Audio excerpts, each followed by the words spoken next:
আসসালামু আলাইকুম। হাযা রফু কুতুবিন খশাবিয়্যিন। এটি একটি কাঠের বুকশেলফ। ওয়াউদিআ হাযা লিতাখযীনিল কুতুব। বইগুলোকে সংরক্ষণ করার জন্যই এই বুকশেলফ নির্মাণ করা হয়েছে, বানানো হয়েছে।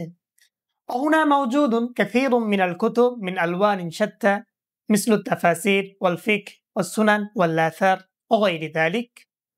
আর এখানে নানান ধরনের অনেক বই মজুদ রয়েছে, তাফসিরের, সুনানের, আসারের, ফিকের এবং অন্যান্য বিষয়েরও। وينبغي لكل طالب أن له موجود مثل هذا الرف في الكتب الخشبي لصيانة كتبهم। আর প্রত্যেক তলেবের জন্যই, প্রত্যেক তলিবুল ইলমের জন্যই, শিক্ষার্থীর জন্য উচিত হলো এরকম একটি কাঠের বুকশেলফ থাকা, তার বইগুলোকে রক্ষা করার জন্য, সংরক্ষণ করার জন্য।